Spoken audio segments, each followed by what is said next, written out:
bullet সক্ৰিয় গাড়ী চুৰি চক্ৰ প্ৰবঞ্চনাৰে জেচিবি বিক্ৰী কৰি ৰঙাঘৰৰ আলহী এজন বহু লোক ভুক্তভোগী হুজাই জিলাত পুৰণি গাড়ী বিক্ৰীৰ নামত ভয়ংকৰ জাল মেলিছে প্ৰবঞ্চক চক্ৰই হুজাই জিলাৰ মোৰাঝাৰ থানাৰ অন্তৰ্গত দেৱস্থানৰ এটা প্ৰবঞ্চকৰ দলে জালিয়াতিৰে এজনৰ নামৰ জেচিবি বাহন আন এজনক 11,60,000 টকাত বিক্ৰী কৰাৰ অভিযোগত মূল অভিযুক্ত নুৰ আহমেদ চৌধুৰীক হুজাই আৰক্ষীয়ে গ্ৰেপ্তাৰ কৰি জেললৈ প্ৰেৰণ কৰা ঘটনাই চাঞ্চল্যৰ সৃষ্টি কৰিছে AS09 AC 4125 নম্বৰৰ জেচিবি 3DX বাহনখন মোৰাঝাৰ থানাৰ অন্তৰ্গত তাৰকাটা গাঁৱৰ মৃত কলিম উদ্দিনৰ পুত্ৰ জামিৰ উদ্দিনক 11,60,000 টকাত মোৰাঝাৰ থানাৰ অন্তৰ্গত দেৱস্থানৰ মৃত আব্দুল মজিদ চৌধুৰীৰ নুৰ আহমেদে হাতুৱা দলিল যোগে বিক্ৰী কৰে বিক্ৰীৰ কিছুদিনৰ পিছতে নুৰ আহমেদে জালিয়াতিৰ আশ্ৰয় লৈ registration number AS09 AS 4125 H001099 engine number 001493 গাড়ীখন নিজৰ বাহন জমিৰ উদ্দিনৰ ওচৰত বিক্ৰী কৰি পুনৰ জমিৰ উদ্দিনক উক্ত বাহনখনৰ প্ৰকৃত নম্বৰ সলনি কৰি ভুৱা AS26A2002 নম্বৰ লগাই জমিৰক সমজাই দিয়ে জমিৰে উক্ত বাহনখনৰে বিগত 6 মাহ ব্যৱসায় কৰাৰ পিছত আকস্মিকভাৱে মোৰাঝাৰ আৰক্ষীয়ে 60/2024 নম্বৰ গোচৰ পঞ্জীয়ন কৰি জেচিবিখন জব্দ কৰাৰ লগতে জমিৰক গ্ৰেপ্তাৰ কৰি ন্যায়িক জিম্মালৈ প্ৰেৰণ কৰে জমিৰ উদ্দিনে 14 দিন কাৰাবাস কাটি জেলৰ পৰা জামিনত মুকলি হৈ আহি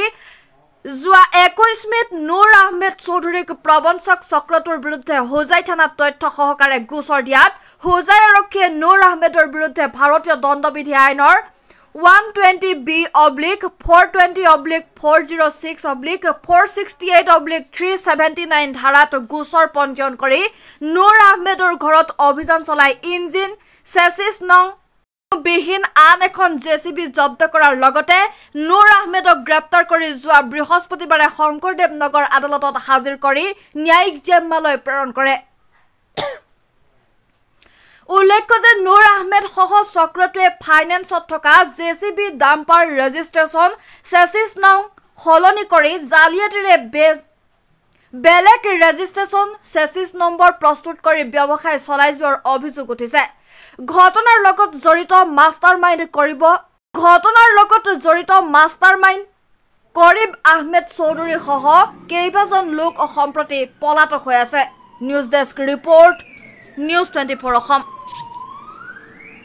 হেউৰাঘাট দেৱস্থানৰ পৰা নুৰ আহমদ নামৰ মানুহজনৰ পৰা এখন জেচিবি মই কিনিছিলোঁ কিনাৰ সময়ততো দেখিছোঁ ঠিকেই আছে মই চাই চিতি এনেকুৱা লিখা পঢ়া নাই হিচাপত মই কিনিছোঁ সি ক'লে যে কাগজ পাতি চবখিনি সি নিজে আপ টু ডেট কৰি দিব 6 মাহ চলোৱাৰ পিছত দেখিছোঁ সি বেলেগ গাড়ী এখন নম্বৰ লগাই মোক দি দিছে সি মোক পইচাই জেলত পঠাইছে মই গাড়ী এখন লৈছিলোঁ 11,60,000 টকা দি আৰু মোৰ প্ৰমাণ আছে যে মই এই প্ৰমাণযোগে পইচাটো দিছোঁ আৰু আছে প্ৰমাণ এগ্ৰিমেণ্টৰ হেৰিত আঁতোৱা এগ্ৰিমেণ্টৰ ওপৰত পইচাটো দিছোঁ আৰু আছে এই আৰু এজন তাৰ লগৰীয়া হয় তাৰ নামত একাউণ্টত টকা দিছোঁ আৰু তাৰ নিজৰ চেক যোগে পইচাটো দিছোঁ লিখা আছে ইয়াৰ পিছত 6 মাহ গাড়ীখন চলোৱাৰ পিছত দেখা যায় যে মানে গাড়ীখন জালিয়াতি কৰি মোক বেচিছে মই নাজানো পুলিচে ধৰি মোক গাড়ীখন লৈ যায় আৰু মোকো জেলত পঠাই দিয়ে জেলৰ পৰা আহিয়ে মই তাত সোধ কৰোঁতে মানে মোক কোনো হেৰি নিদিয়ে তেতিয়া মই গোচৰ এটা দিছিলোঁ গোচৰৰ হেৰিত দেখা গৈছে যে এইবিলাক গোটেইকেইটাত চুৰ হয় আৰু এখন গাড়ীও পাইছে জালিয়াতিৰ আৰু বহুত গাড়ীও আছে এতিয়া মোৰ এইখন চাই নিৰ্ণয় দিব লাগে আৰু নুৰ আহমদৰ পইচাটো মোক উদ্ধাৰ কৰি দিব লাগে নুৰ আহমদক জেলত দিছে নেকি নুৰ আহমদৰ জেলত গৈছে